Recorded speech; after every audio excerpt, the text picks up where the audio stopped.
Hi, how's it going? Today I will be going over all the loot I got from the die-in event, which happened roughly a week and a half ago, as well as the gear I used, what strategies I used, and the big question, if it's actually worth your time to do.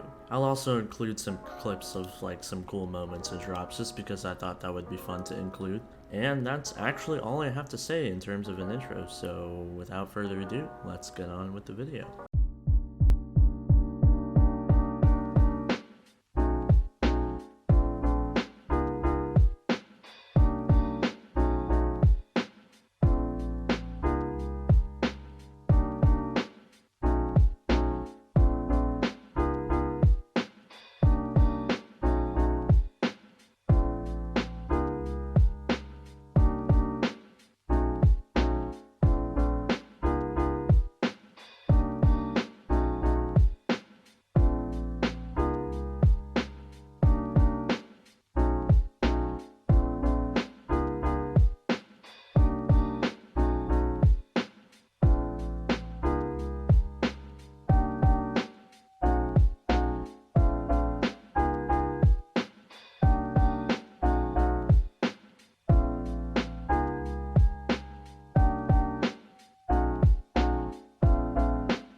Before we go any further, I just wanted to mention that we are on the road to YouTube rank, even if I am only 3% of the way there. I'll get there in my lifetime. But if you could consider subscribing, that would be awesome. It really helps me out and really keeps me motivated to keep making these videos. Thanks! Starting off with the gear I actually ended up using is the Warden helmet.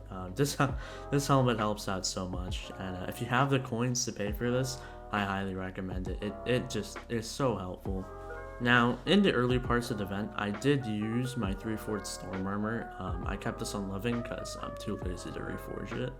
But I found that I was dying actually way too often now. A lot of that is because I'm bad, so you may not have to do this, but I actually ended up switching to half Necron, which allowed me to do more damage, and then allowed me to stay alive. Also, this armor is way tankier. So yeah, that's the setup I used. Also, at one point I used the Zombie Knight chestplate, but I don't really think that that's that important. The weapon I actually used to kill the mobs was a one-for-all Daedalus axe. I think this is the best weapon you can have for just pure damage. Mine has Withered on it.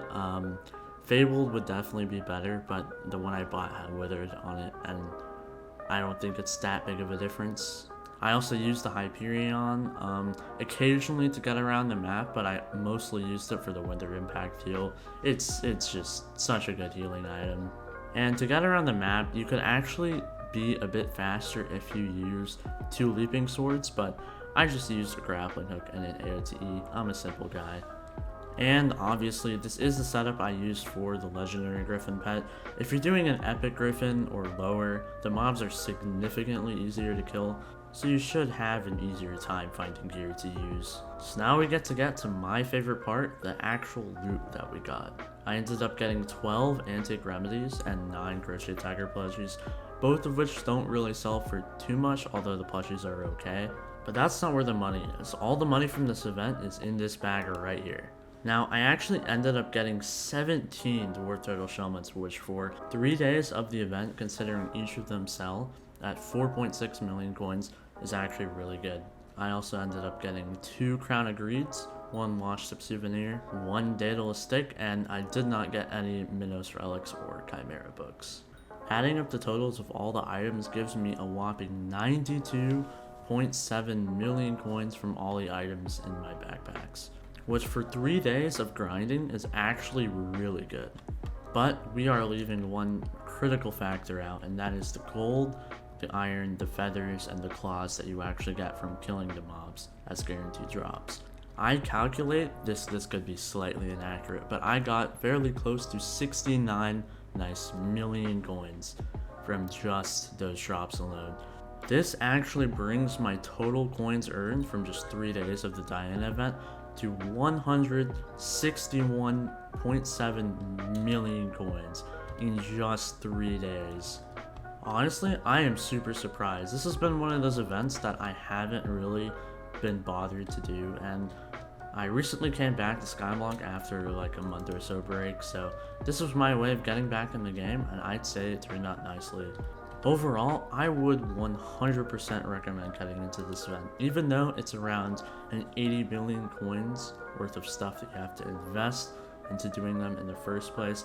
If you are able to grind them out, if you are on break, or you just happen to have the entire weekend to set aside to do this, I highly recommend it. Not only is it super fun, but as we found out, it's actually super profitable. I think that if you want to do this event with a legendary griffin, you have the stuff to do it, go for it, absolutely. If you don't have a legendary griffin, I would recommend staying out of this event and waiting until you can buy yourself a legendary griffin and the Daedalus axe, as it won't make much money compared to your money making methods already. Now, I can't speak super accurately, as the only other rarity of griffin I have any experience with is the rare griffin, but in general, I would recommend not doing the event if you don't have a legendary griffin or the gear required to do the legendary griffin. I just don't think the coins from the feathers alone is worth enough to justify the amount of time you put into it. And that's all I have for today's video. Thank you for watching if you made it this far, and I will see you guys next time. Bye!